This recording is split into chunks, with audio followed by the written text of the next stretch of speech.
a weaver, I have a very large nylon slip clerk, which is like a big floor loom that I like to weave on, but that's really hard to bring to events and stuff. So I wanted something that was more portable, where I could show weaving and stick it in the car, and it wouldn't, weigh as fine, and I wouldn't have to haul it up and down my stairs.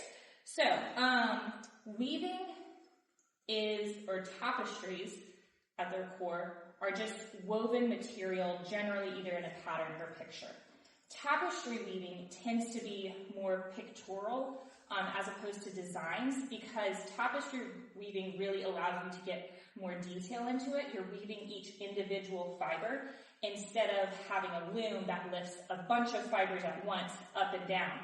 So a loom and other types of looms are better for designs that repeat themselves. Tapestry tends to take more time because it's kind of like paint by numbers, but with yarn. But at the core, all you really need is something to keep fibers taut and parallel that will allow you to go up and down through them. So basic terminology, this is our loom, our loom frame. These fibers that are traveling parallel are called your warp fibers. Okay, so when we're warping a loom, we're putting fibers taut parallel on our loom. The fibers that travel back and forth that you're weaving are called your weft fibers. So those are the ones that, you can change the color of, that are going to give you your design. For tapestry weaving this part, you're not going to see, hopefully, you're not going to see your warp fibers. So the color of it is less important. I would still pick a color that you don't mind showing through if it doesn't turn out exactly how you want. That's why I went with white. But yeah, so that's the basics of it. Okay, so with that, we're going to go ahead and get started making one of these. So hopefully we'll have a chance to actually warp it and get y'all kind of started on a pattern if y'all want.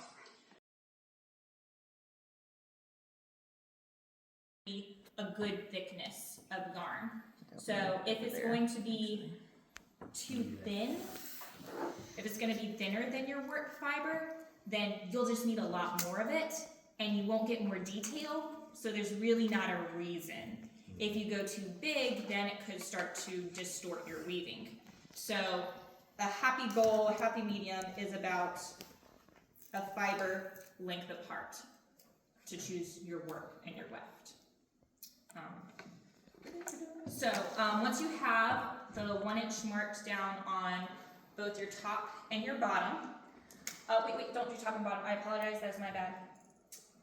It is okay. It's not going to break the bank. It is helpful to have it somewhat offset, but it's not going to be like crazy. It's literally like this much off. What is that? That's my bad, I apologize.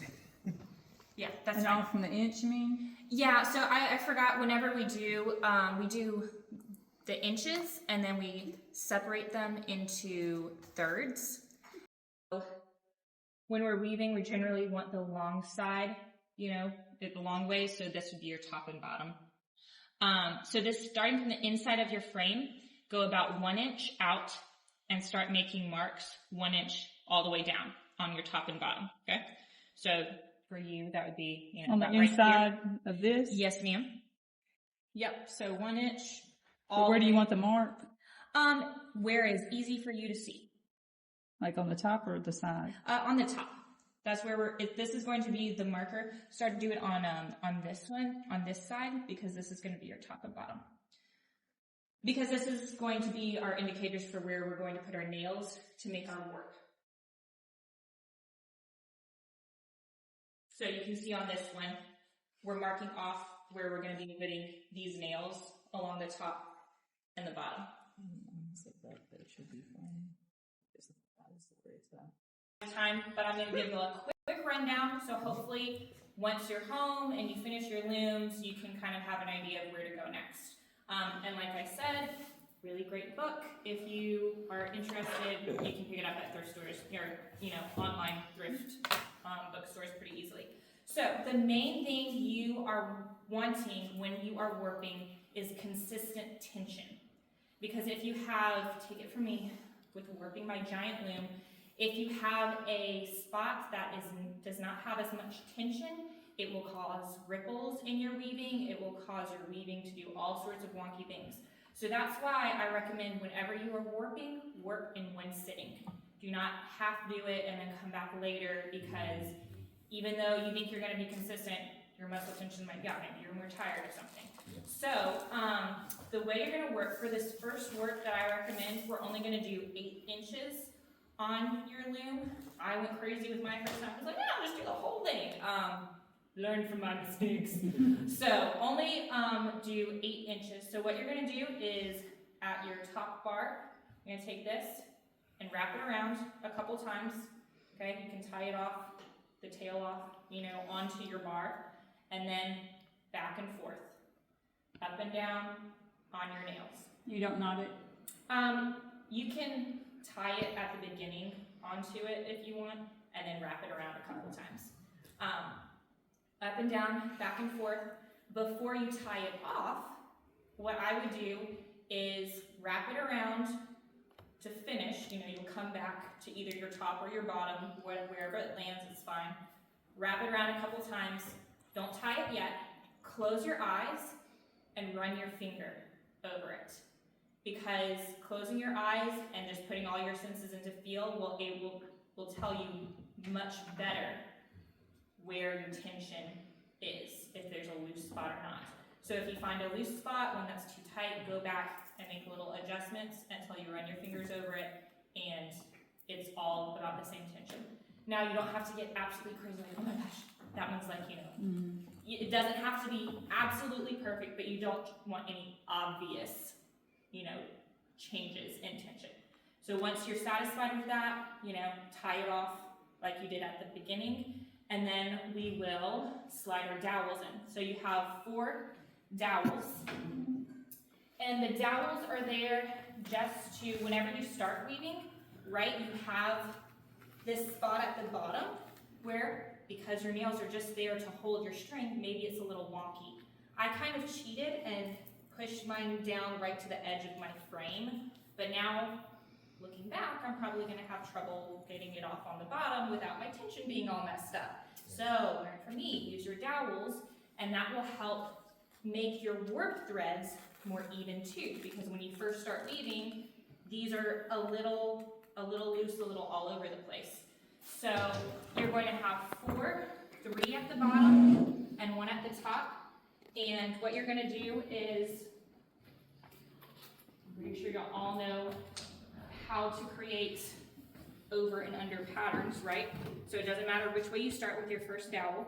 You'll either do over or under, all the way through. You can probably do it towards the middle, that would be easier, and then push it down to the bottom. Your second dowel, do the same thing, but going the opposite, over and under, from your first dowel, right? So that way they're interlocked in your warp. Third dowel, do it the same as your first one, right? The opposite of your second, same as your first, push it all the way down. Fourth one, do it the opposite of your last one, push it up, okay? So that will just kind of help your warp start to be all even, give you a nice working surface for your weaving, okay? So that's how you work. It's really just back and forth, make sure you have good tension, stick your dowel in. If you ever have any questions about that, please email me. Y'all can also look through this book if y'all want. It has what we're doing. If you want to look and take pictures before you go, please help yourself. The last thing we're going to talk about really quickly is, okay, great, now I have my loom. How do I weave on it, right? Okay, so most tapestries that were done had something called a cartoon. It is what they were based off of. So they would have an artist actually have a picture and lay everything out, and then that would sit behind your weaving so you could follow the pattern. So that is why I have this construction paper, so we can start making some cartoons. Now in this book, like I said, this class is just loom building. If y'all want to do another one where I will step by step go out and we can do the cartoon and everything, we can do that as well. And if someone wanted a loom and they didn't get a chance, I'll bring more supplies for that. So if y'all want another class on this, please let me know. The cartoon that Nancy recommends starting out with is a very basic one, but it teaches you about, so this is the pattern that she recommends. So it's very blocky, you can see. And one thing I want y'all to be aware of if y'all are starting weaving is there are, so we'll talk about like how to tie on your threads, what to do when you get to the end of your threads, how to make butterflies. But if you decide to just go for it and start weaving with a pattern, like this one, I was like, I want a fleur-de-lis because that's my simple. So I just drew one and went with it. But one thing I realized, you'll notice that this looks different than this, right? Because as I was weaving this, I was going with the pattern and weaving only the correct colors, right? But if you stick your finger here, you see, there's a slit. So I was like, oh, that's wrong. I need all of my fibers to interweave. So I started weaving them one string over so they all interlocked, but then I got this weird pattern. Those are just two different weaving techniques. Slit pattern weaving is actually perfectly acceptable, and that's what Nancy has in a lot of her things. So you will have these little slits in your tapestry, but it gives you a much crisper, picture than this type of weaving does. So there's some, if you're just gonna hang the tapestry on the wall and it's weighted well, you don't have to worry about the slits, they're never gonna show. If they bother you a ton, you can actually go in with a sewing thread and sew them closed. But slit weaving gives you a much crisper line. So that's just something to think about in your design, what technique you're going to use.